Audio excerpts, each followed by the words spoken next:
जय हिंद दोस्तों, कैसे हैं सब लोग। उम्मीद करता हूँ सब मस्त होंगे, अपने कार में व्यस्त होंगे। स्वागत है सभी का सेट 5 2026 के एग्जाम पर हम करने वाले हैं असिस्टेंट सामाजिक विज्ञान के मोस्ट इंपॉर्टेंट क्वेश्चन, जिसमें प्रीवियस ईयर क्वेश्चन पेपर लिए गए हैं। ऐसे क्वेश्चन लिए गए हैं जो बार बार एग्जाम में पूछे जाते हैं और पूछे जाने की संभावना है। टॉप 60 क्वेश्चन है। चैनल पर जो भी नए हैं चैनल को सब्सक्राइब कर लीजिए। चलिए क्लास को स्टार्ट करते हैं। पहला क्वेश्चन है,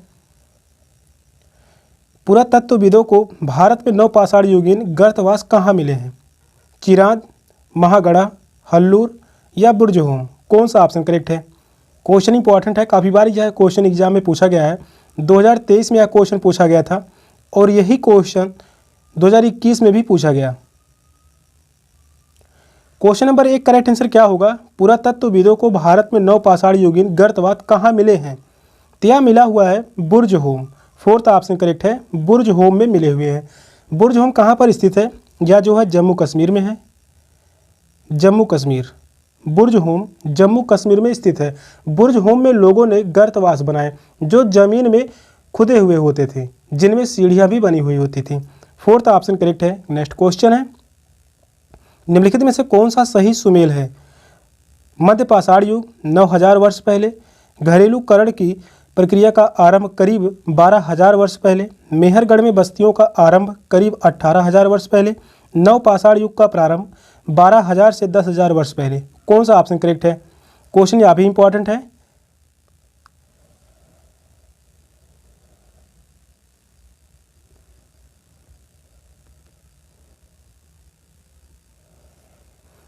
क्वेश्चन नंबर 2 कह रहा है, निम्नलिखित में से कौन सही सुमेलित है? सही सुमेलित कौन है? तो वह है ऑप्शन बी, घरेलूकरण की प्रक्रिया का आरंभ लगभग 12000 वर्ष पहले। सेकंड ऑप्शन करेक्ट है। इस क्वेश्चन का आंसर होगा ऑप्शन बी। नेक्स्ट क्वेश्चन है, दिल्ली के सुल्तानों के विषय में जानकारी के लिए तवारीख का विशेष महत्व है। निम्नलिखित में से कौन सा कथन तवारीख के विषय में सही नहीं है? यहाँ पर नेगेटिव पूछा हुआ है। तवारीख की भाषा अरबी है। तवारीख के लेखक नगरों में विशेषकर दिल्ली में रहते थे। तवारीख के लेखक अक्सर अपने इतिहास सुल्तानों के लिए उनसे ढेर सारे इनाम इकराम पाने की आशा में लिखा करते थे। फोर्थ ऑप्शन कह रहा है, ये लेखक शासकों को जन्मसिद्ध अधिकार और लिंग भेद पर आधारित आदर्श समाज व्यवस्था बनाए रखने की सलाह देते थे। कौन सा ऑप्शन राइट है?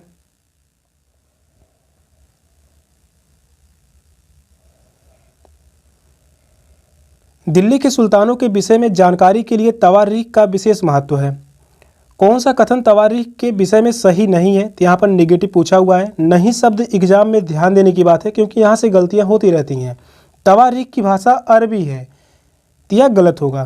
तवारीख की भाषा अरबी नहीं बल्कि तवारीख की भाषा फारसी है।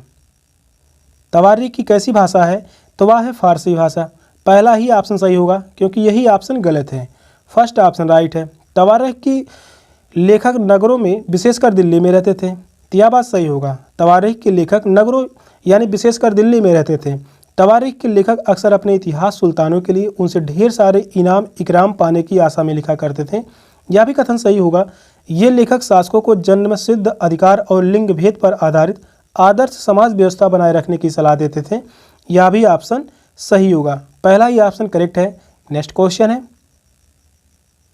14वीं शताब्दी का एक ग्रंथ लीला तिलकम निम्नलिखित में से किस विषय पर लिखा गया? केरल का मंदिर रंगमंच, चेरों के राज्य कार्य निर्वहन की कला, व्याकरण तथा काव्य शास्त्र, संगीत। कौन सा ऑप्शन राइट है?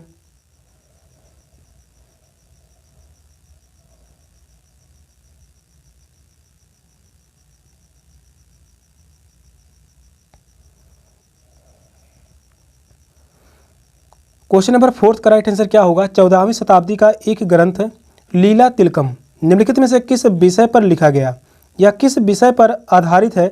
लीला तिलकम व्याकरण तथा काव्य शास्त्र पर आधारित है।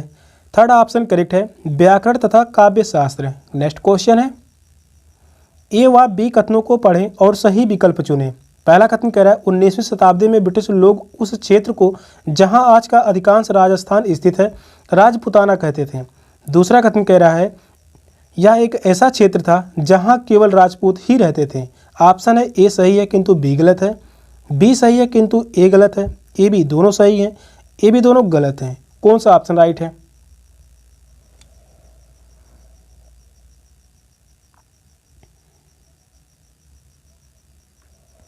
यहाँ पर दो कथन दिए गए हैं, इन दोनों कथनों में कौन से कथन सही है। पहला कथन कह रहा है 19वीं शताब्दी में ब्रिटिश लोग उस क्षेत्र को जहाँ आज का अधिकांश राजस्थान स्थित है राजपुताना कहते थे, तो पहला कथन सही होगा। दूसरा कथन कह रहा है यह एक ऐसा क्षेत्र था जहाँ केवल राजपूत ही रहते थे, तो यह गलत होगा।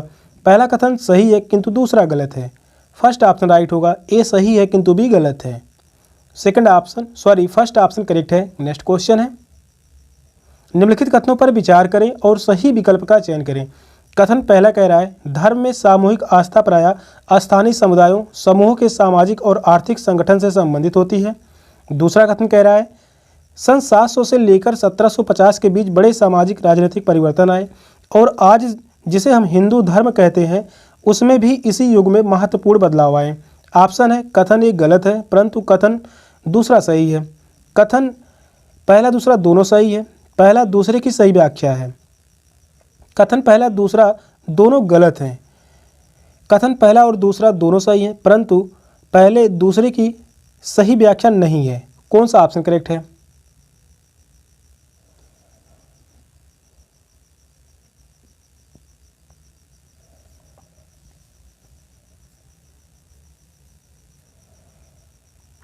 क्वेश्चन इंपॉर्टेंट है। यहाँ पर कथन से संबंधित लगभग 30 से 32 क्वेश्चन तक पूछे जाएंगे। कथन से इंपॉर्टेंट क्वेश्चन रहने वाला है, हर एक क्वेश्चन इंपॉर्टेंट है सीट के एग्जाम के लिए।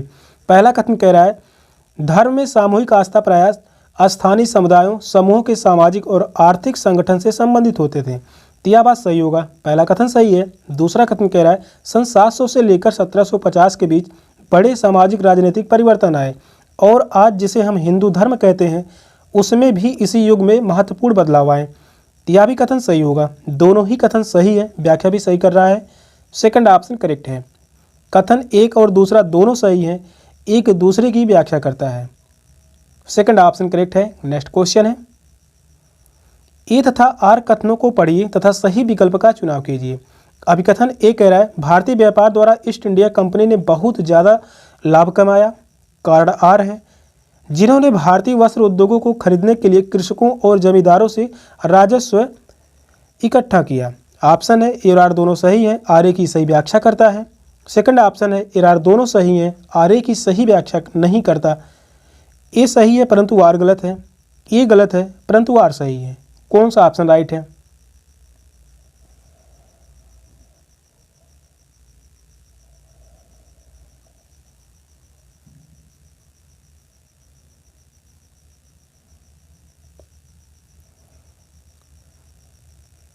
अभिकथन ए कह रहा है भारतीय व्यापार द्वारा ईस्ट इंडिया कंपनी ने बहुत ज़्यादा लाभ कमाया, तो यह बात सही होगा। अभिकथन ए सही है। कार्ड आर है उन्होंने भारतीय वस्त्र उद्योगों को खरीदने के लिए कृषकों और जमींदारों से राजस्व इकट्ठा किया, यह भी सही होगा, व्याख्या भी सही कर रहा है। फर्स्ट ऑप्शन करेक्ट है। ए और आर दोनों सही हैं तथा आर ए की सही व्याख्या करता है। फर्स्ट ऑप्शन राइट है। नेक्स्ट क्वेश्चन है 1793 के अस्थायी बंदोबस्त के विषय में निम्नलिखित में से कौन से कथन सही हैं? राजाओं और तलुकदारों के जमींदारों के रूप में मान्यता दी गई, उन्हें किसानों से लगान वसूलने और कंपनी को राजस्व चुकाने का जिम्मा सौंपा गया। थर्ड कथन कह रहा है उनकी ओर से चुकाने जाने वाली राशि अस्थायी रूप से तय कर दी गई थी। फोर्थ कथन है जमींदारों ने जमीन में सुधार करना शुरू कर दिया। सही विकल्प चुने। यहाँ पर 4 ऑप्शन दिए गए हैं, इन चारों ऑप्शन में से कौन सा ऑप्शन करेक्ट है? क्वेश्चन को ध्यानपूर्वक पढ़िए और बताइए कौन सा ऑप्शन राइट है।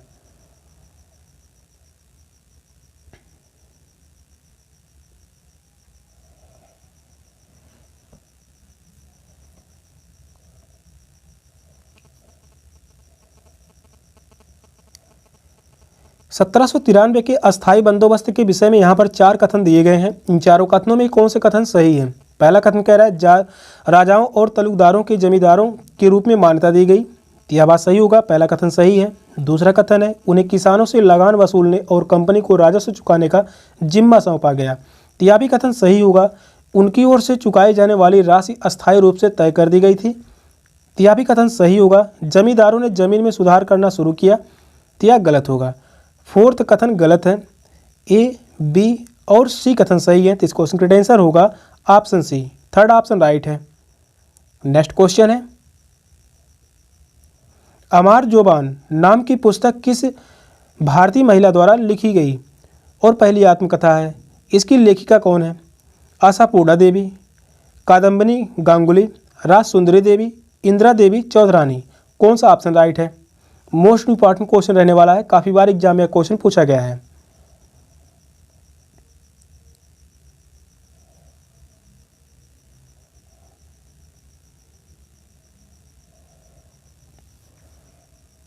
क्वेश्चन नंबर 9 कह रहा है अमार जोबान नाम की पुस्तक किसी भारतीय महिला द्वारा लिखित पहली आत्मकथा है। इसकी लेखिका कौन है? तो वह है रास सुंदरी देवी। थर्ड ऑप्शन करेक्ट है, रास सुंदरी देवी। नेक्स्ट क्वेश्चन है हरिदास ठाकुर निम्नलिखित में से किसके नेता थे? सतनामी आंदोलन, मतुआ संप्रदाय, ब्रह्म संप्रदाय, सनातन धर्म सभा। कौन सा ऑप्शन करेक्ट है?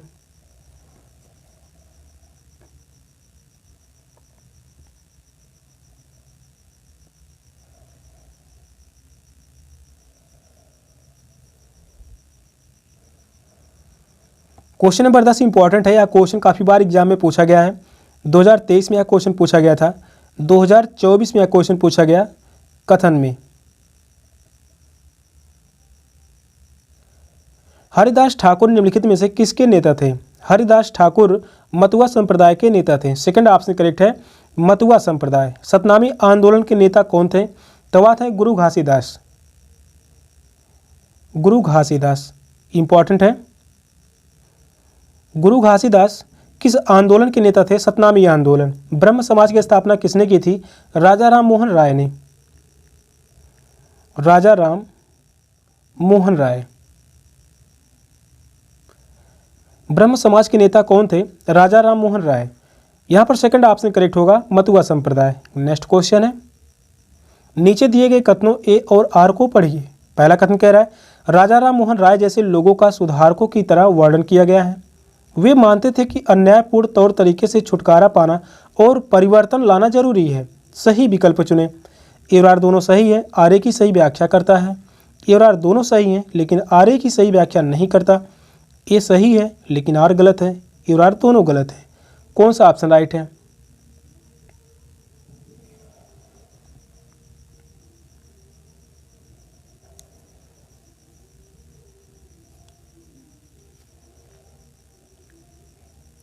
यहां पर दो कथन दिए गए हैं, इन दोनों कथनों में कौन से कथन सही हैं?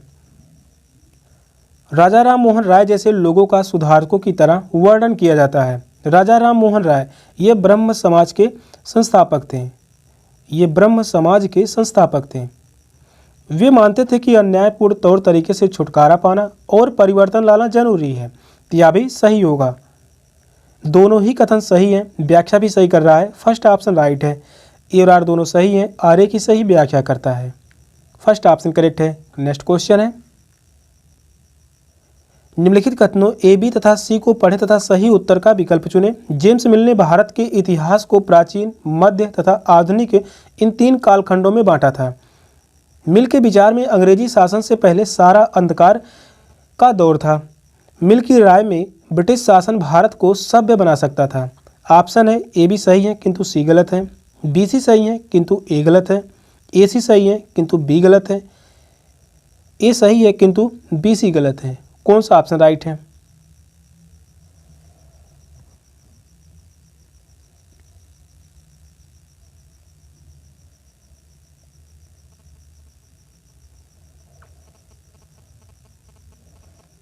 यहां पर 3 कथन दिए गए हैं, इन तीनों कथनों में कौन से कथन सही हैं? जेम्स मिल ने भारत के इतिहास को प्राचीन, मध्य तथा आधुनिक इन 3 कालखंडों में बांटा था। तो यह बात गलत होगा, पहला ही कथन गलत है। दूसरा कथन कह रहा है मिल के विचार में अंग्रेजी शासन से पहले सारा अंधकार का दौर था। तो यह बात सही होगा। मिल की राय में ब्रिटिश शासन भारत को मध्य सभ्य बना सकता था। तो यह भी कथन सही होगा। बी और सी कथन सही है, ए कथन जो है गलत है। इस क्वेश्चन का आंसर होगा option B. Second option correct है। बी सी कथन सही है किंतु ए गलत है। नेक्स्ट क्वेश्चन है निम्न कथनों को पढ़िए तथा सही विकल्प का चयन कीजिए। पहला कथन कह रहा है बंगाल के राष्ट्रवादी कलाकारों ने रवि वर्मा की कला का स्वागत किया। कथन बी कह रहा है उन्होंने महसूस किया कि यह पूर्ववर्ती समाजों के सारत्व को प्रस्तुत करता है। केवल ए सही है, केवल बी सही है, ए बी दोनों सही हैं, ये भी दोनों गलत हैं। कौन सा ऑप्शन राइट है?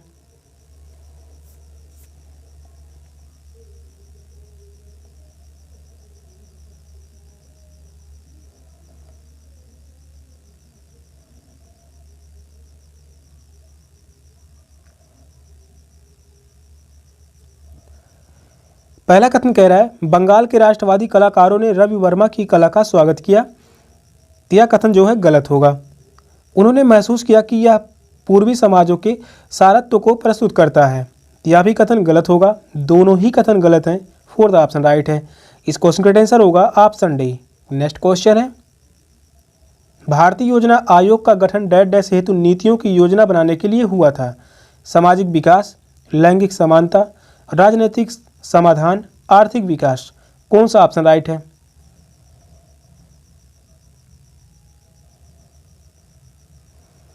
क्वेश्चन नंबर 14 का राइट आंसर क्या होगा? भारतीय योजना आयोग का गठन हेतु नीतियों की योजना बनाने के लिए हुआ था। तो वह किस प्रकार की योजना थी? आर्थिक विकास। फोर्थ ऑप्शन करेक्ट है, आर्थिक विकास। नेक्स्ट क्वेश्चन है प्लूटो अब एक ग्रह क्यों नहीं है? क्योंकि इसने सूर्य की परिक्रमा करना बंद कर दिया है। क्योंकि इसका आकार इतना बड़ा नहीं है कि इसे ग्रह माना जाए। क्योंकि यह हमारे सौरमंडल से बाहर हो गया है। क्योंकि अब यह किसी अन्य ग्रह का उपग्रह कहलाता है। कौन सा ऑप्शन राइट है? क्वेश्चन यह भी इंपॉर्टेंट है, काफ़ी बार एग्जाम में क्वेश्चन पूछा जा चुका है। प्लूटो अब एक ग्रह क्यों नहीं है?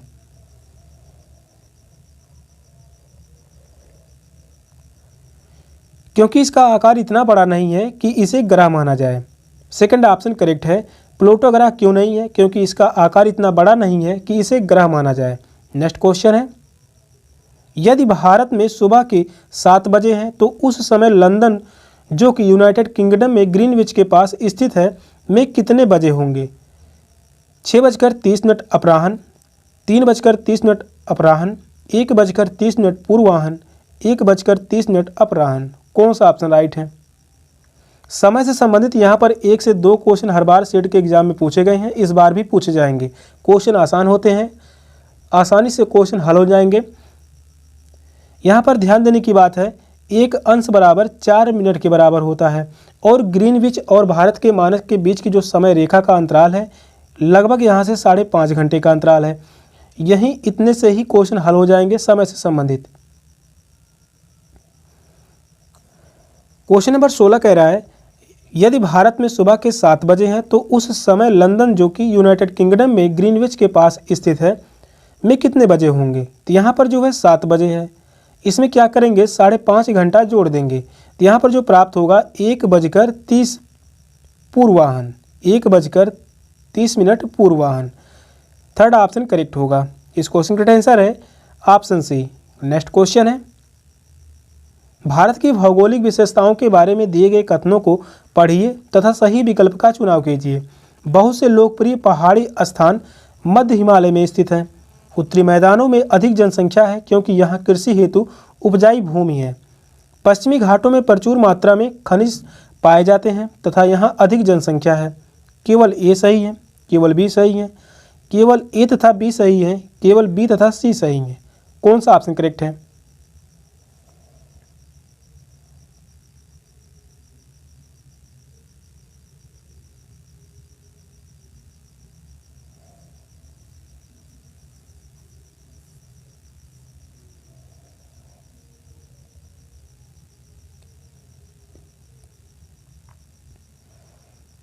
क्वेश्चन नंबर 17 कह रहा है भारत की भौगोलिक विशेषताओं के बारे में यहाँ पर 3 कथन दिए गए हैं। इन तीनों कथनों में कौन से कथन सही हैं? पहला कथन कह रहा है बहुत से लोकप्रिय पहाड़ी स्थान मध्य हिमालय में स्थित हैं। तो यह बात सही है, पहला कथन सही होगा। उत्तरी मैदानों में अधिक जनसंख्या है क्योंकि यहाँ कृषि हेतु उपजाऊ भूमि है। तो यह भी कथन सही होगा। पश्चिमी घाटों में प्रचुर मात्रा में खनिज पाए जाते हैं तथा यहाँ अधिक जनसंख्या है। तो यह गलत है। थर्ड कथन गलत है। इस क्वेश्चन का आंसर होगा ऑप्शन सी, केवल ए तथा बी सही है। थर्ड ऑप्शन राइट है। नेक्स्ट क्वेश्चन है सुश्री सीमा को 21 अक्टूबर 2022 को लंदन में 2 अपराह्न में होने वाले एक ऑनलाइन सेमिनार में भाग लेना है। भारत में बैठे बैठे उन्हें किस समय पर ऑनलाइन जुड़ना होगा ताकि वह सही समय पर सेमिनार में भाग ले पाएँ? 21 अक्टूबर 2022 को 2 अपराह्न पर, 21 अक्टूबर 2022 को 5:30 अपराह्न पर, 22 अक्टूबर 2022 को 7:30 पूर्वाह्न, 21 अक्टूबर 2022 को 7:30 अपराह्न। कौन सा ऑप्शन करेक्ट है?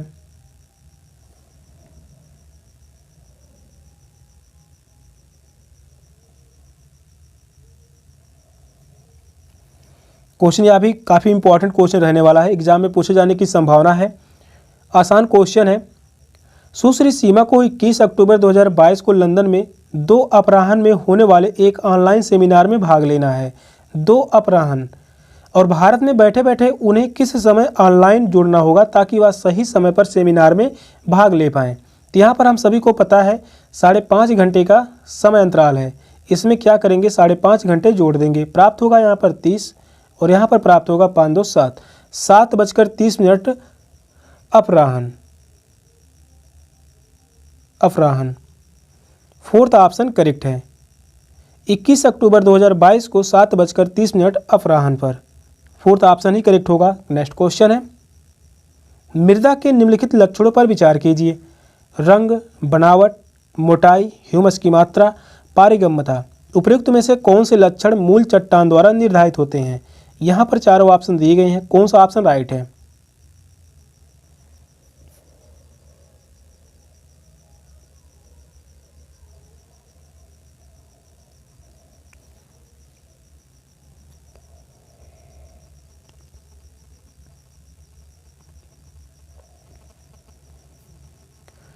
मृदा के निम्नलिखित लक्षणों पर विचार कीजिए। उपयुक्त में से कौन से लक्षण मूल चट्टान द्वारा निर्धारित हैं? तो मूल चट्टान द्वारा निर्धारित हैं रंग, बनावट नहीं होगा, मोटाई, ह्यूमस की मात्रा नहीं होगा, पारगम्यता।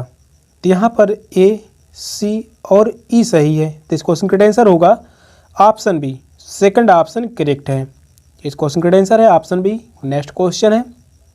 निम्नलिखित में से कौन सी नदी पश्चिम की तरफ बहती है और अरब सागर में जाकर मिलती है? यमुना, कावेरी, नर्मदा, गंगा। कौन सा ऑप्शन राइट है?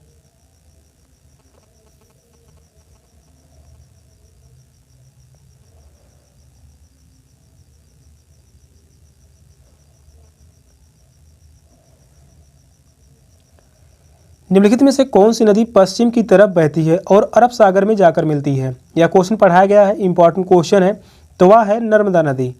थर्ड ऑप्शन करेक्ट है, नर्मदा नदी। नर्मदा और ताप्ती नदी, नर्मदा और ताप्ती नदी ये दोनों नदियाँ पश्चिम की तरफ प्रभावित होती हैं, बाकी सभी नदियाँ जो है यह पूर्व की तरफ प्रभावित होती हैं। थर्ड ऑप्शन करेक्ट है। नेक्स्ट क्वेश्चन है। महासागर की परपटी मुख्यतः किन खनिजों की बनी हुई है? सिलिका एवं एल्यूमिना, सिलिका एवं मैग्नीशियम, सिलिका एवं निकिल, सिलिका एवं फेरिस। कौन सा ऑप्शन करेक्ट है?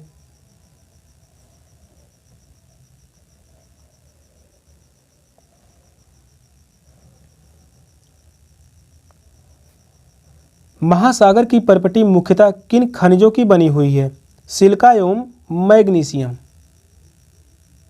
सिलिका एवं मैग्नीशियम। यह क्वेश्चन कथन में भी पूछा गया है, इंपॉर्टेंट क्वेश्चन है। यहाँ से सेकंड ऑप्शन करेक्ट होगा। इस क्वेश्चन का आंसर है ऑप्शन बी। नेक्स्ट क्वेश्चन है। भूमंडलीय तापन, ग्लोबल वार्मिंग का संबंध निम्न में से किस गैस के बढ़ने के साथ है? Nitrogen, carbon dioxide, argon, oxygen. कौन सा ऑप्शन राइट है?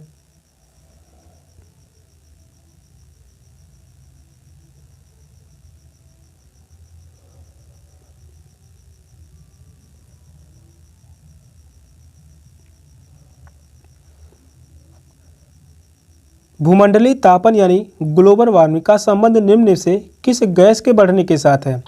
Carbon dioxide. Second option correct होगा, कार्बन डाइऑक्साइड। ग्लोबल वार्मिंग मुख्य रूप से कार्बन डाइऑक्साइड यानी CO2 में वृद्धि से जुड़ी हुई है। नाइट्रोजन की बात कर लें, क्वेश्चन पूछा जाता है वायुमंडल में नाइट्रोजन कितने % पाया जाता है? तो लगभग या 78%।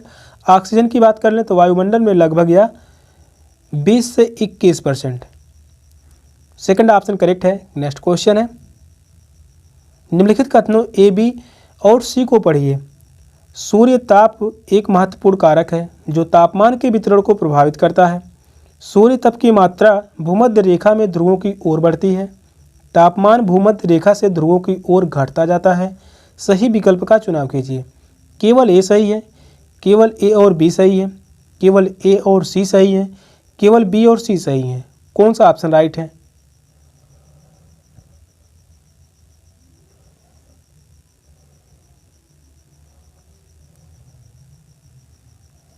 यहाँ पर 3 कथन दिए गए हैं। इन तीनों कथनों में कौन से कथन सही है?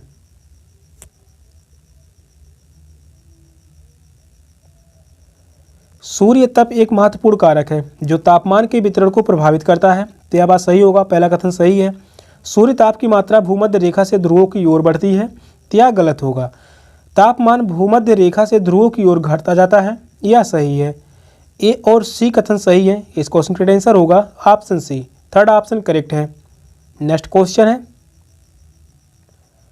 निम्न देशों में से कौन सा देश भारत के साथ सबसे लंबी भूभागीय सीमा रेखा साझा करता है? चीन, पाकिस्तान, म्यांमार, बांग्लादेश। कौन सा ऑप्शन राइट है?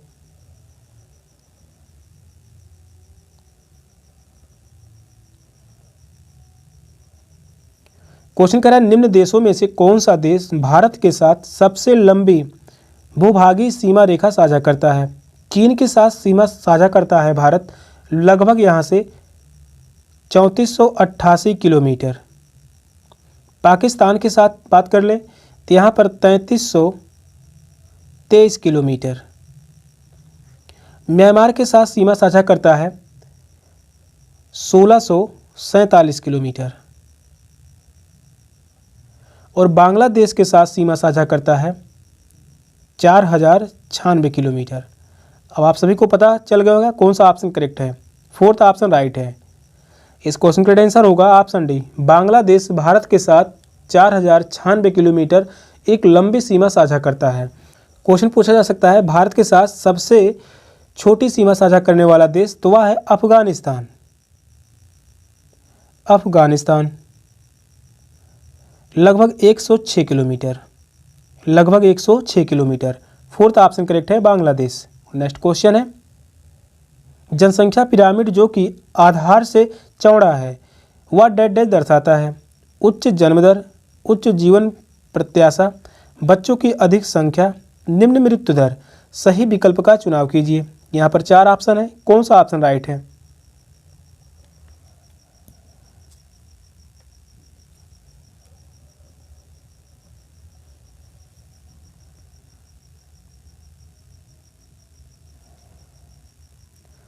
जनसंख्या पिरामिड जो कि आधार से चौड़ा है, जनसंख्या पिरामिड है, यहाँ पर जो है आधार जो है चौड़ा है, वह दर्शाता है, यह किसको दर्शाता है?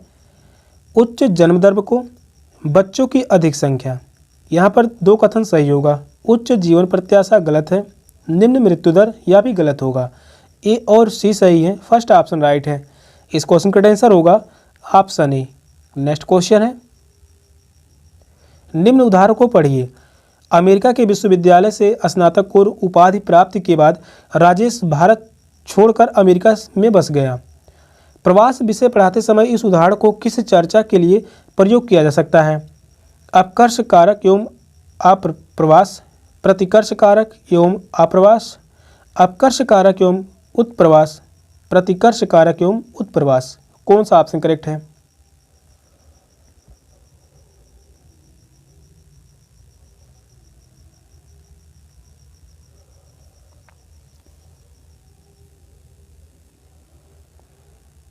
यहाँ पर उदाहरण दिया गया है, अमेरिका के विश्वविद्यालय से स्नातकोत्तर उपाधि प्राप्त के बाद राजेश भारत छोड़कर अमेरिका में ही बस गया।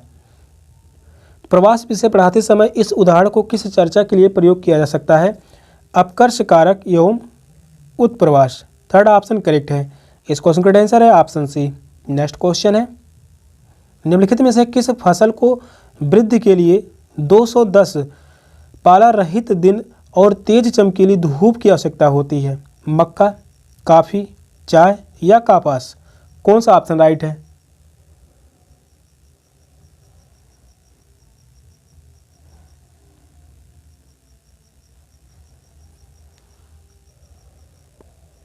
क्वेश्चन नंबर 27 कह रहा है निम्नलिखित में से किस फसल को वृद्धि के लिए 210 पाला रहित दिन और तेज चमकीली धूप की आवश्यकता होती है? तो वह है कपास। फोर्थ ऑप्शन करेक्ट है कपास। कपास की खेती के लिए काली मिट्टी उपयुक्त होती है। काली मिट्टी उपयुक्त होती है।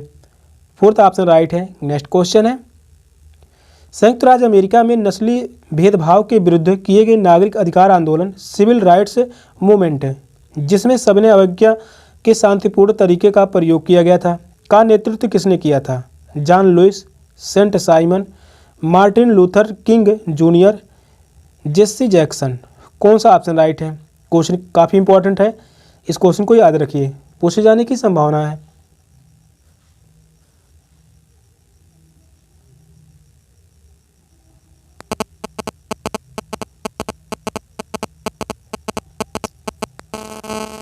क्वेश्चन नंबर 28 कह रहा है, संयुक्त राज्य अमेरिका में नस्ली भेदभाव के विरुद्ध किए गए नागरिक अधिकार आंदोलन सिविल राइट्स मूवमेंट जिसमें सबने अवज्ञा के शांतिपूर्ण तरीके का प्रयोग किया गया था का नेतृत्व किसने किया था?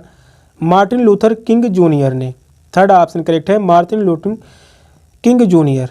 थर्ड ऑप्शन राइट है। नेक्स्ट क्वेश्चन है, रिक्त स्थान की पूर्ति कीजिए। सुलभ एक संस्था जो पूरे भारत में स्वच्छता सेवाएं प्रदान करती है वह एक डैश है।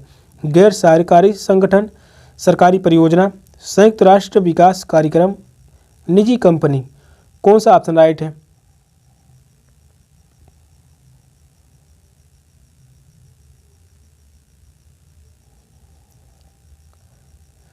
रिक्त स्थानों की पूर्ति करना है। इस प्रकार से क्वेश्चन 2 से 4 क्वेश्चन तक पूछे जाएंगे इस एसटी में। सुलभ एक संस्था जो पूरे भारत में स्वच्छता सेवाएं प्रदान करती है वह एक डैश है। गैर सरकारी संगठन। फर्स्ट ऑप्शन करेक्ट है, गैर सरकारी संगठन। नेक्स्ट क्वेश्चन है, निम्नलिखित कथनों पर विचार कीजिए और सही विकल्प का चयन कीजिए। जिलाधीश राजनीतिक कार्यकारिणी का एक अंग होता है। गृह मंत्री राजनीतिक कार्यकारिणी का अंग होता है। ए भी सही है, ए भी गलत है, ए सही है और बी गलत है, ए गलत है और बी सही है। क्वेश्चन लंबा है, क्वेश्चन को ध्यानपूर्वक पढ़िए, बताइए कौन सा ऑप्शन करेक्ट है।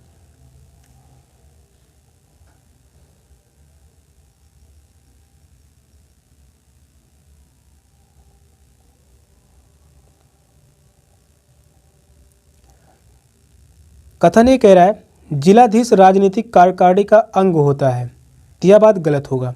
गृह मंत्री राजनीतिक कार्यकारिणी का अंग होता है, यह सही है। सेकंड कथन गलत है, सेकंड कथन सही है, पहला कथन गलत है। इस क्वेश्चन का आंसर होगा ऑप्शन डी, ए गलत है किंतु भी सही है। नेक्स्ट क्वेश्चन है, निम्नलिखित में से कौन आर्थिक दृष्टि से रोजगार की श्रेणी में नहीं आता? नियमित, अनुशासित, अनियमित, संगठित। कौन सा ऑप्शन करेक्ट है? क्वेश्चन इंपॉर्टेंट है। क्वेश्चन नंबर 31 कह रहा है, निम्नलिखित में से कौन आर्थिक दृष्टि से रोजगार की श्रेणी नहीं है? यहां पर नेगेटिव पूछा हुआ है, तो वह है अनुशासित। सेकंड ऑप्शन करेक्ट है, अनुशासित। नेक्स्ट क्वेश्चन है, निम्नलिखित में से किसे भारत में महिलाओं के खिलाफ अपराध के रूप में अभी भी कानूनी तौर पर मान्यता प्राप्त नहीं है? दहेज लेना, वैवाहिक बलात्कार, पत्नी को मानसिक यातना देना, कार्यस्थल पर यौन उत्पीड़न। कौन सा ऑप्शन राइट है?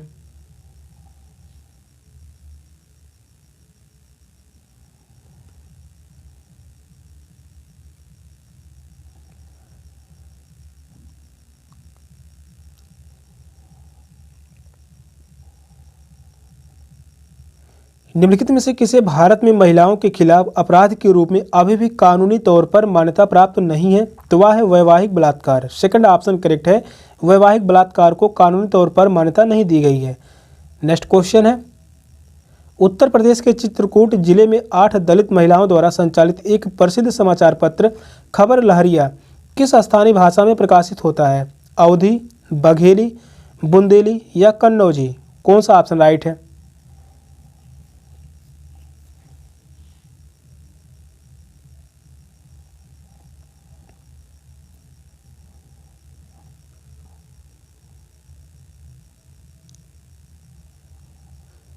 उत्तर प्रदेश के चित्रकूट जिले में 8 दलित महिलाओं द्वारा संचालित एक प्रसिद्ध समाचार पत्र खबर लहरिया किस स्थानीय भाषा में प्रकाशित होता है? तो वह है बुंदेली भाषा। थर्ड ऑप्शन करेक्ट है, बुंदेली भाषा में प्रकाशित होता है खबर लहरिया।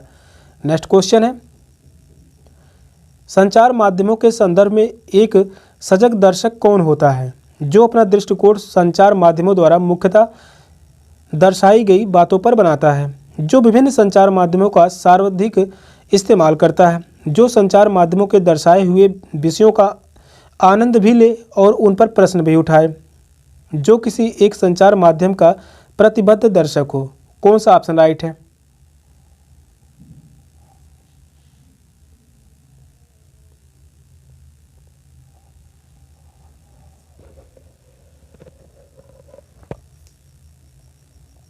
क्वेश्चन नंबर 34 कह रहा है, संचार माध्यमों के संदर्भ में एक सजग दर्शक कौन होता है, जो संचार माध्यमों के दर्शाए हुए विषयों का आनंद भी ले और उन पर प्रश्न भी उठाए। थर्ड ऑप्शन करेक्ट है। नेक्स्ट क्वेश्चन है, वन को भारतीय संविधान की डैश डैश के अंतर्गत शामिल किया गया, राज्य सूची, केंद्र सूची, समवर्ती सूची या पंचायत। कौन सा ऑप्शन करेक्ट है?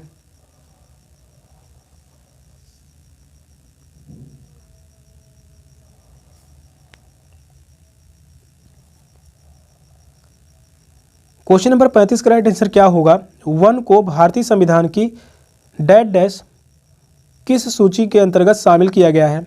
तो वह है समवर्ती सूची। वन विभाग जो है यह समवर्ती सूची में आता है। समवर्ती सूची में केंद्र सरकार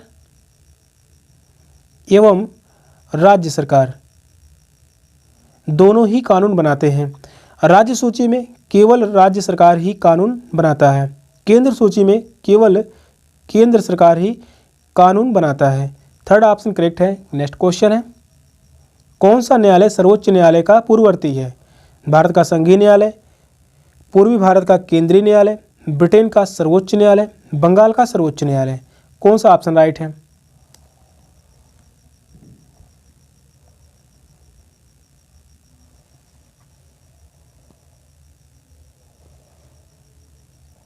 कौन सा न्यायालय सर्वोच्च न्यायालय का पूर्ववर्ती है? भारत का संघीय न्यायालय। भारत का संघीय न्यायालय सर्वोच्च न्यायालय का पूर्ववर्ती है। फर्स्ट ऑप्शन करेक्ट है। नेक्स्ट क्वेश्चन है, इनमें से कौन सा उच्च न्यायालय 1862 में स्थापित 3 उच्च न्यायालयों में शामिल नहीं है? बम्बई उच्च न्यायालय, इलाहाबाद उच्च न्यायालय, कलकत्ता उच्च न्यायालय, मद्रास उच्च न्यायालय। कौन सा ऑप्शन करेक्ट है?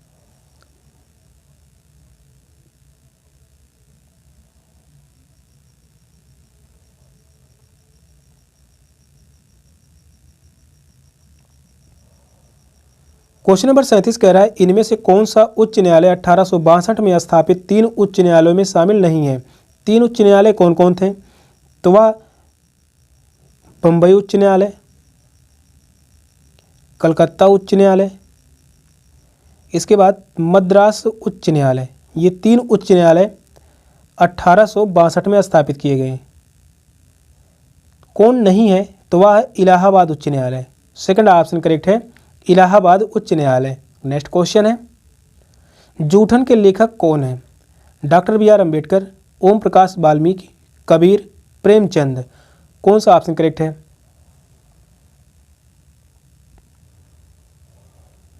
यहाँ से एक क्वेश्चन पूछा जाता है लेखक से संबंधित, पुस्तक पूछी जाती है, इंपॉर्टेंट क्वेश्चन है। जूठन के लेखक कौन है? जूठन के लेखक हैं ओम Prakash Valmiki. Second option correct है, ओम प्रकाश वाल्मीकि। कबीर की फेमस पुस्तक है बीजक। बीजक काफ़ी बार एग्जाम में पूछा गया है सेठ के। प्रेमचंद्र का फेमस रचना पूछी जाती है गोदान। Doctor B R. अम्बेडकर की पुस्तक है जाति का विनाश। जाति का विनाश। इसके अलावा रुपए की समस्या, रुपए की समस्या यह पुस्तक जो है डॉक्टर भीमराव अंबेडकर जी की है। सेकंड ऑप्शन करेक्ट है। नेक्स्ट क्वेश्चन है, सच्चर समिति रिपोर्ट ने भारत के किस समुदाय के हाशिएकरण की स्थिति पर प्रकाश डाला था? मुस्लिम, आदिवासी, सिख, परलैंगिक। कौन सा ऑप्शन करेक्ट है?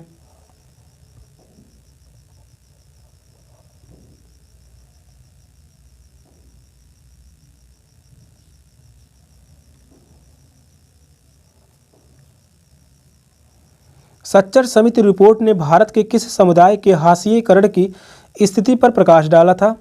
मुस्लिम समुदाय। फर्स्ट ऑप्शन करेक्ट है, मुस्लिम समुदाय।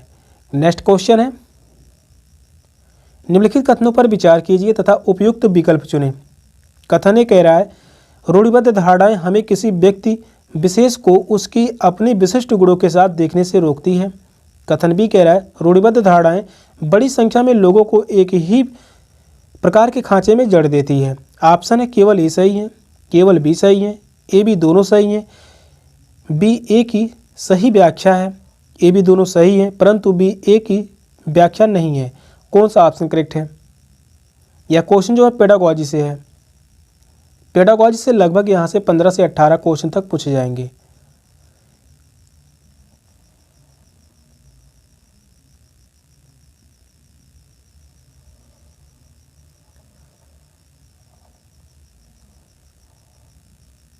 कथन ये कह रहा है, रूढ़िबद्ध धारणाएं हमें किसी व्यक्ति विशेष को उसकी अपनी विशिष्ट गुणों के साथ देखने से रोकती हैं।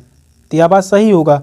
कथन भी कह रहा है, रूढ़िबद्ध धारणाएं बड़ी संख्या में लोगों को एक ही प्रकार के खांचे में जड़ देती हैं। तो यह भी सही है। यह क्वेश्चन जो है रूढ़िवादिता से है। दोनों ही कथन सही हैं, व्याख्या भी सही कर रहा है। थर्ड ऑप्शन राइट है। ए और बी दोनों सही हैं तथा बी ए की सही व्याख्या करता है। थर्ड ऑप्शन करेक्ट है। नेक्स्ट क्वेश्चन है, भारत के अतीत के अध्यापन के लिए भारतीय इतिहास के काल विभाजन पर दो कथनों का विश्लेषण कीजिए तथा उपयुक्त विकल्प का चयन कीजिए।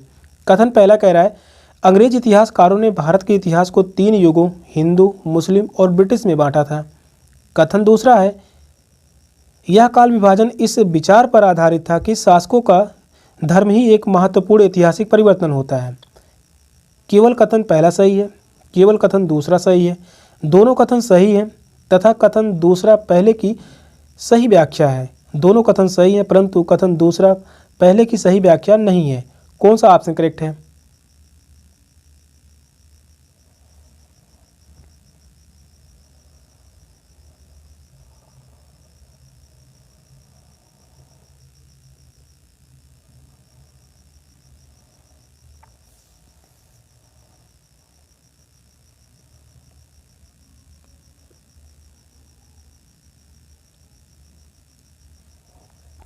भारत के अतीत के अध्यापन के लिए भारतीय इतिहास के काल विभाजन पर दो कथन यहाँ पर दिए गए हैं। इन दोनों कथनों में कौन से कथन सही हैं? पहला कथन कह रहा है, अंग्रेज इतिहासकारों ने भारत के इतिहास को 3 युगों हिंदू, मुस्लिम और ब्रिटिश में बांटा था। तो यह बात सही होगा, पहला कथन सही है। दूसरा कथन है, यह काल विभाजन इस विचार पर आधारित था कि शासकों का धर्म ही एक महत्वपूर्ण ऐतिहासिक परिवर्तन होता है। तो यह भी कथन सही है। दोनों ही कथन सही हैं, व्याख्या भी सही कर रहा है। दोनों कथन सही हैं तथा कथन दूसरा कथन पहले की सही व्याख्या करता है। थर्ड ऑप्शन राइट है। नेक्स्ट क्वेश्चन है, सामाजिक विज्ञान में सम्मिलित है इतिहास, भूगोल, राजनीतिक विज्ञान एवं अर्थशास्त्र, इतिहास, भूगोल, राजनीतिक विज्ञान, मानव शास्त्र एवं बिजनेस स्टडीज। थर्ड ऑप्शन कह रहा है, भूगोल, मनोविज्ञान, समाजशास्त्र, कानून एवं सांख्यिकी, समाजशास्त्र, इतिहास, अर्थशास्त्र, दर्शन शास्त्र एवं सूचना विज्ञान। कौन सा ऑप्शन राइट है? मोस्ट इंपॉर्टेंट क्वेश्चन रहने वाला है। यह क्वेश्चन जो है 2016 में पूछा गया, 2018 और 2019। इसके बाद यह क्वेश्चन 2022 में और 2024 में काफ़ी बार यह क्वेश्चन बना हुआ है। इंपॉर्टेंट क्वेश्चन है। सामाजिक विज्ञान में सम्मिलित है। सामाजिक विज्ञान में कौन कौन सा विषय है जो सम्मिलित है? इतिहास, भूगोल, राजनीतिक विज्ञान एवं अर्थशास्त्र, यह जो है सामाजिक विज्ञान में सम्मिलित है। यहाँ से मानव शास्त्र, बिजनेस स्टडीज सम्मिलित नहीं है, मनोविज्ञान भी सम्मिलित नहीं है। इसके अलावा दर्शन शास्त्र, सूचना विज्ञान भी सम्मिलित नहीं है। फर्स्ट ऑप्शन करेक्ट है। नेक्स्ट क्वेश्चन है, अपने गांव में ऊर्जा के नवीकरणीय व अनवीकरणीय साधनों को वर्गीकृत करवाने हेतु एक शिक्षक निम्न में से क्या प्रयोग में ला सकता है? वृत्तारेख यानी पाई चार्ट, गांव का मानचित्र, समय रेखा, तापीय ऊर्जा संयंत्र के चित्र। कौन सा ऑप्शन राइट है?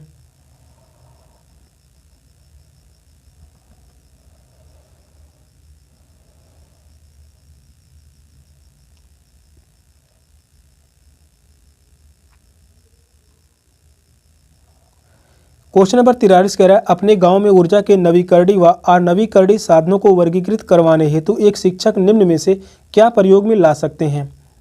तो वह है वृत्तारेख यानी pie chart. First option correct है, वृत्तारेख यानी पाई चार्ट। नेक्स्ट क्वेश्चन है अन्य खोज से उपजी एक खोज द्वारा निर्धारित मार्ग का अनुसरण करने वाले अन्वेषण को कहते हैं रुचि उन्मुख अन्वेषण, बंद अन्वेषण, समस्या उन्मुख अन्वेषण, खुला अन्वेषण। कौन सा ऑप्शन करेक्ट है।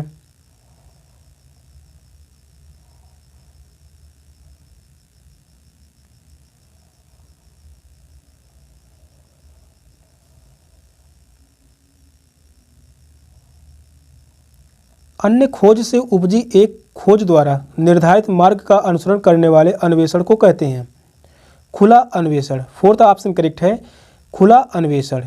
नेक्स्ट क्वेश्चन है निम्नलिखित में से प्रत्यक्ष अध्यापन की रणनीति है शिक्षक प्रस्तुतिकरण, कक्षा निरूपण, कक्षा परिचर्चा, अन्वेषण।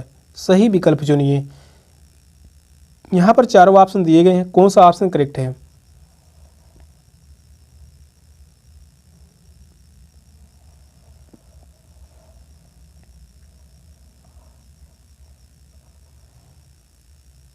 निम्नलिखित में से प्रत्यक्ष अध्यापन की रणनीति है, प्रत्यक्ष अध्यापन की रणनीति है शिक्षक प्रस्तुतिकरण, कक्षा निरूपण, कक्षा परिचर्चा। अन्वेषण जो है यह प्रत्यक्ष अध्यापक की रणनीति नहीं है।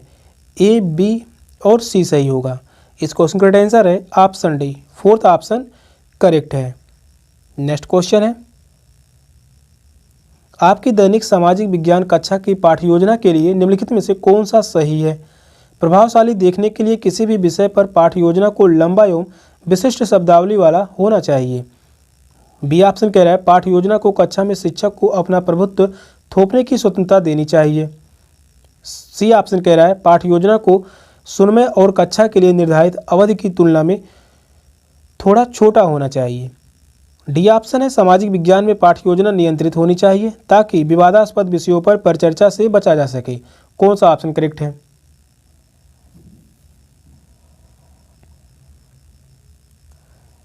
क्वेश्चन ये आपकी पेडागोजी से इंपॉर्टेंट क्वेश्चन है।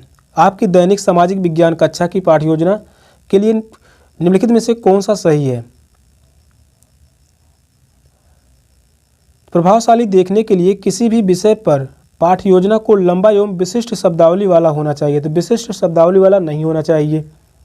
पाठ्य योजना को कक्षा में शिक्षक को अपना प्रभुत्व थोपने की स्वतंत्रता देनी चाहिए, तो यह भी गलत होगा।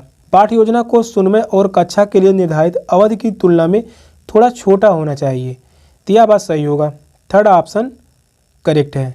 इस क्वेश्चन का आंसर होगा ऑप्शन सी, सामाजिक विज्ञान में पाठ्य योजना नियंत्रित होनी चाहिए ताकि विवादास्पद विषयों पर परिचर्चा से बचा जा सके, तो यह गलत होगा। थर्ड ऑप्शन राइट है। नेक्स्ट क्वेश्चन है निम्नलिखित कथन पर विचार कीजिए। तो यहाँ पर कथन दिया गया है लिखित सामग्रियों यानी टेक्स्ट का विविध तरीके से पाठ किया गया है और अर्थ निकाला जा सकता है। उपयुक्त कथन परिलक्षित करता है कि कक्षा में समान समझ पर पहुंचने के सभी प्रयास व्यर्थ हैं। एक शिक्षक की भूमिका में पाठ्यपुस्तक की अति उपयुक्त व्याख्या देना सम्मिलित है।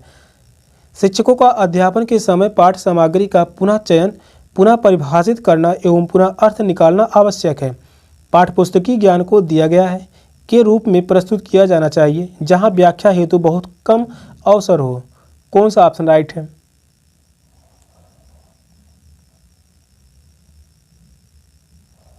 यहां पर जो है कथन दिया गया है, यह कथन है लिखित सामग्री यानी टेक्स्ट का विविध तरीके से पाठ किया और अर्थ निकाला जा सकता है। उपयुक्त कथन उपलक्षित करता है कि शिक्षकों का अध्यापन के समय पाठ सामग्री का पुनः चयन, पुनः परिभाषित करना एवं पुनः अर्थ निकालना आवश्यक है। थर्ड ऑप्शन करेक्ट है। नेक्स्ट क्वेश्चन है निम्नलिखित में से कौन सा नियम एवं कानूनों के सामाजिक अधिगम को बढ़ावा देगा। कक्षा में ऊंचे स्वरों में पाठ्य पुस्तकें पढ़ना, निबंध लिखना, वाग्मिता में भाग लेना, सामूहिक परिचर्चा। कौन सा ऑप्शन करेक्ट है।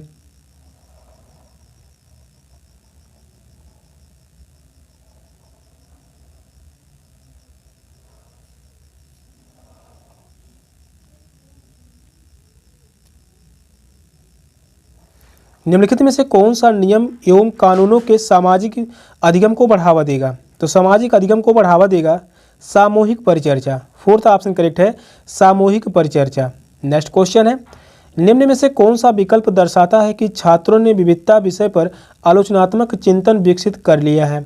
राष्ट्रीय चिन्हों के प्रति सम्मान दर्शाना, विभिन्न राज्यों में पहने जाने वाले वस्त्रों के बारे में जानकारी होने का प्रदर्शन करना, भारत में बोली जाने वाली विभिन्न भाषाओं के प्रति जागरूकता दर्शाना, विविधता और असमानता के बीच अंतर कर पाना। कौन सा ऑप्शन राइट है?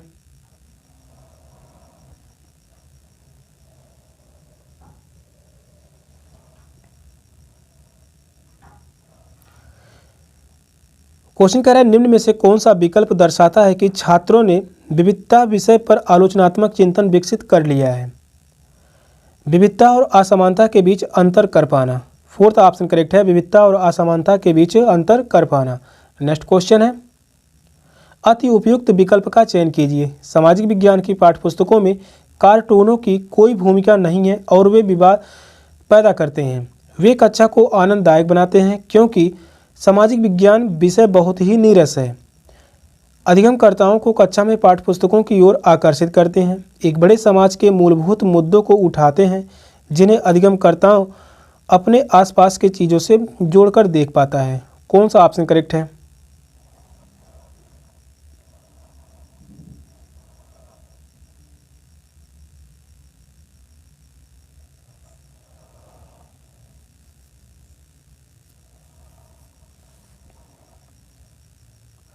क्वेश्चन करा, अति उपयुक्त विकल्प का चयन कीजिए। सामाजिक विज्ञान की पाठ्यपुस्तकों में कार्टून की क्या भूमिका है?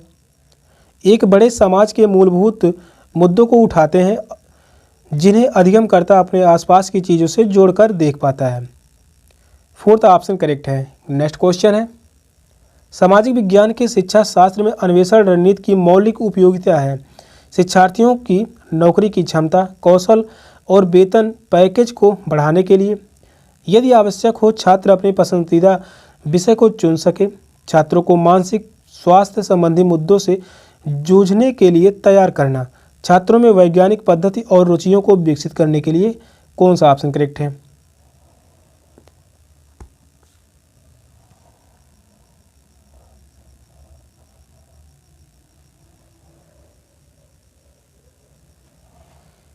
क्वेश्चन कह रहा है, सामाजिक विज्ञान के शिक्षा शास्त्र में अन्वेषण रणनीति की मौलिक उपयोगिता क्या है?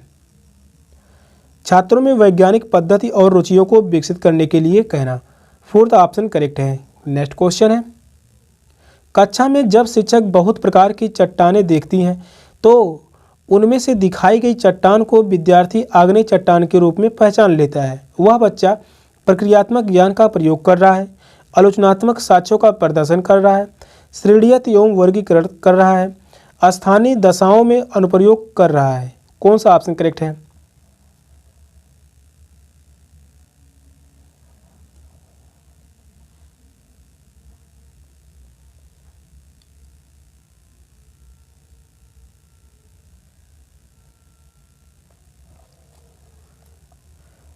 कक्षा में जब शिक्षक बहुत प्रकार की चट्टानें दिखाती हैं तो उनमें से दिखाई गई चट्टान को विद्यार्थी आग्नेय चट्टान के रूप में पहचान लेता है। वह बच्चा श्रेणीयत एवं वर्गीकरण कर रहा है। थर्ड ऑप्शन करेक्ट है, श्रेणीयत एवं वर्गीकरण कर रहा है। नेक्स्ट क्वेश्चन है, सबसे उपयुक्त विकल्प का चयन कीजिए। इतिहास में तिथियों और उन्हें याद करने के डर को दूर करने के लिए एक सामाजिक विज्ञान शिक्षक को कोशिश करनी चाहिए।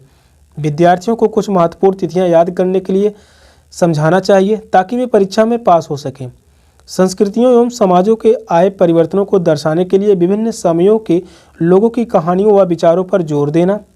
कक्षा से नोटिस बोर्ड पर समय रेखा टाइम लाइन्स दर्शाना। कौन सा ऑप्शन करेक्ट है?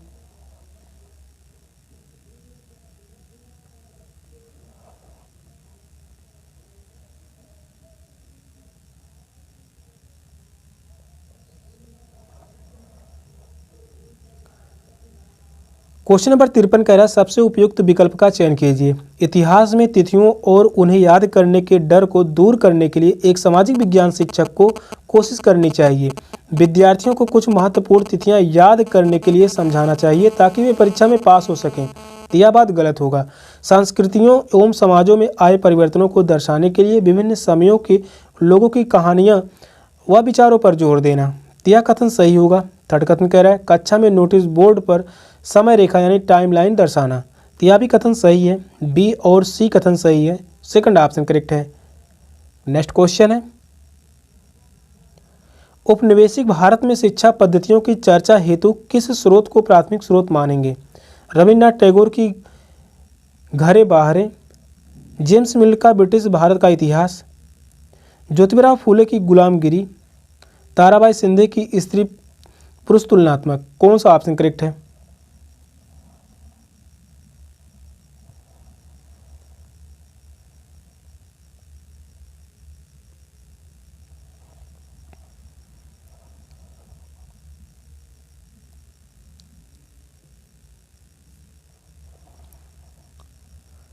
उपनिवेशिक भारत में शिक्षा पद्धतियों की चर्चा हेतु किस स्रोत को प्राथमिक स्रोत मानेंगे? ज्योतिबा फूले की गुलामगिरी, थर्ड ऑप्शन करेक्ट है। ज्योतिबा फूले की गुलामगिरी, ज्योतिबा फूले की फेमस पुस्तक है गुलामगिरी। नेक्स्ट क्वेश्चन है एक अध्यापक कक्षा के विद्यार्थियों को छोटे छोटे समूहों में बांट देता है और हर समूह के लिए कार्य निर्धारित करता है। जब तक कि विद्यार्थी अपने कार्य को कर रहे हैं, अध्यापक श्यामपट्ट कार्य करेगा, मूल्यांकन के लिए प्रश्न तैयार करेगा, अगले शिक्षण बिंदु को तैयार करेगा, एक समूह से दूसरे समूह में जाकर विद्यार्थियों के संदेह को दूर करेगा। कौन सा ऑप्शन राइट है?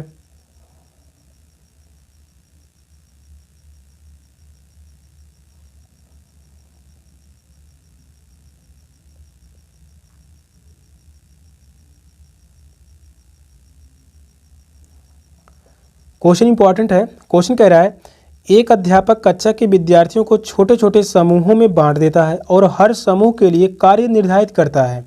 जब तक कि विद्यार्थी अपने कार्य को कर रहे हैं, अध्यापक को क्या करना चाहिए?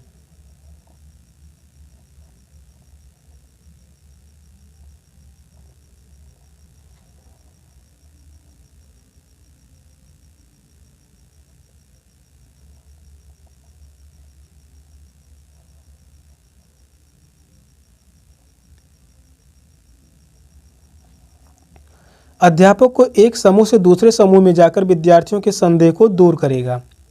फोर्थ ऑप्शन करेक्ट है। नेक्स्ट क्वेश्चन है सामाजिक विज्ञान आकलन में दिया गया कार्य रचनात्मक कहलाएगा यदि वह सहयोग आधारित है, परिचर्चा आधारित है, प्रतिक्रियात्मक यानी रिफ्लेक्टिव है, हर सप्ताह किया जाए। नीचे दिए गए विकल्पों में से उपयुक्त विकल्प का चयन करें। यहाँ पर 4 ऑप्शन दिए गए हैं। इन चारों ऑप्शन में से कौन सा ऑप्शन करेक्ट है? क्वेश्चन लंबा है, क्वेश्चन को ध्यानपूर्वक पढ़िए और बताइए कौन सा ऑप्शन राइट है।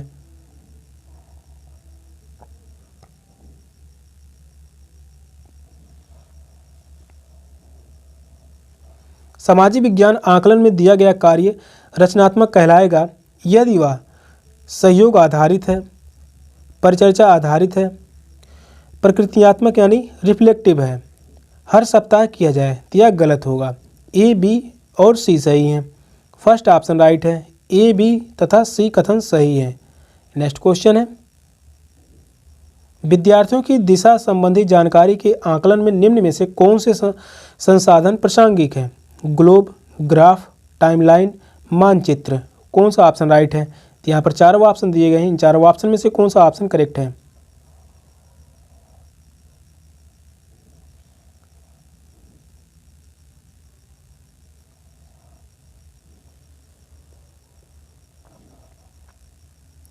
विद्यार्थियों की दिशा संबंधी जानकारी के आकलन में निम्न में से कौन से संसाधन प्रासंगिक हैं?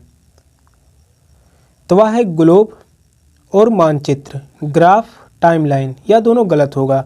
ए और डी सही है। फोर्थ ऑप्शन राइट है। इस क्वेश्चन का आंसर है ऑप्शन डी। नेक्स्ट क्वेश्चन है निम्नलिखित कथनों पर विचार करें और सही विकल्प का चयन कीजिए। कथन पहला कह रहा है रिफ्लेक्टिव चिंतन एवं अन्वेषण समस्याओं एवं प्रश्नों में विद्यार्थियों की सक्रिय भागीदारी के विचार पर आधारित है। कथन दूसरा है अन्वेषण ऐसे प्रश्नों के साथ संबंध रखता है जिनका उत्तर आंकड़ों मात्र से नहीं दिया जा सकता, जबकि रिफ्लेक्टिव चिंतन पूर्वानुमान लगाता है कि पर्याप्त आंकड़े समस्या समझाने में विद्यार्थियों की सहायता करेगा। ऑप्शन है कथन पहला गलत है परंतु दूसरा सही है। कथन पहला और दूसरा दोनों सही है। कथन पहला सही है परंतु दूसरा गलत है। कथन पहला और दूसरा दोनों गलत है। कौन सा ऑप्शन करेक्ट है?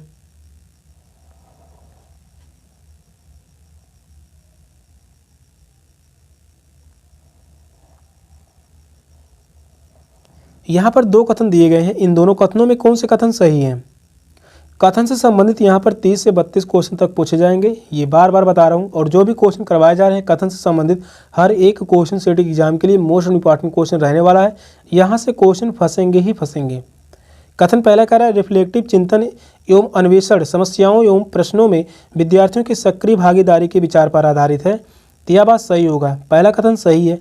दूसरा कथन है अन्वेषण ऐसे प्रश्नों के साथ संबंध रखता है जिनका उत्तर आंकड़ों मात्र से नहीं किया जा सकता, जबकि रिफ्लेक्टिव चिंतन पूर्वानुमान लगाता है कि पर्याप्त आंकड़े समस्या समझाने में विद्यार्थियों की सहायता करेंगे। तो यह कथन जो है गलत होगा। पहला कथन सही है, दूसरा गलत है। थर्ड ऑप्शन करेक्ट है। कथन एक सही है परंतु कथन दूसरा गलत है। नेक्स्ट क्वेश्चन है सामाजिक विज्ञान की कक्षा में रचनात्मक आकलन का उद्देश्य है प्रत्येक विद्यार्थी की आवश्यकताओं एवं अधिगम की शैली का पता करना, यह सुनिश्चित करना कि विद्यार्थी मूल पाठ सीख पाए हैं, शिक्षण अधिगम संसाधनों को सुधारना, स्व आकलन की प्रक्रिया में अधिगमकर्ता को सम्मिलित करना। इन चारों ऑप्शन में से कौन सा ऑप्शन राइट है?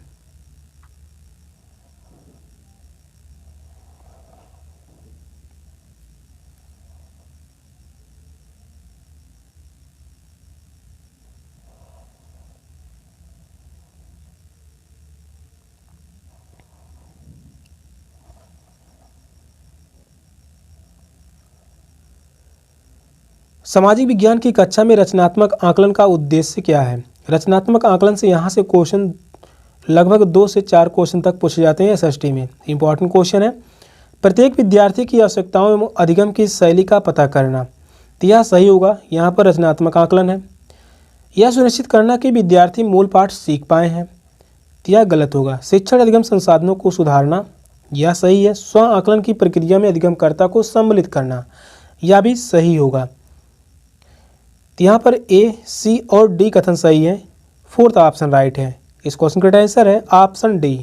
नेक्स्ट क्वेश्चन है सामाजिक विज्ञान की कक्षा में आकलन के निम्नलिखित स्तरों को बढ़ते क्रम में लगाएं।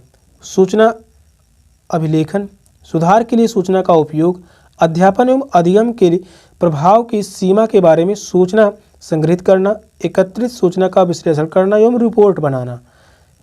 इन चारों ऑप्शन में से कौन सा ऑप्शन करेक्ट है?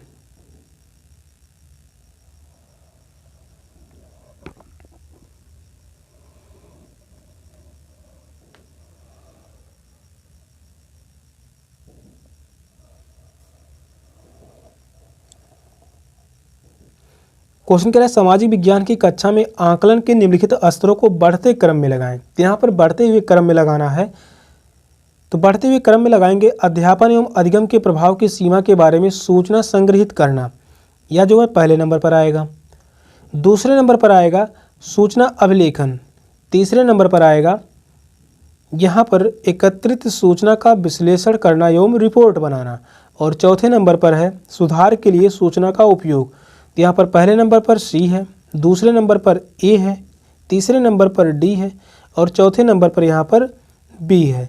इस क्वेश्चन का आंसर होगा option A. First option correct है। सेशन का लास्ट क्वेश्चन था। क्वेश्चन कैसे लगे कमेंट में जरूर बताइएगा। चैनल पर नए हैं चैनल को सब्सक्राइब कर लीजिए। मिलते हैं फिर नेक्स्ट क्लास में, तब तक के लिए बाय बाय, टेक केयर, जय हिंद।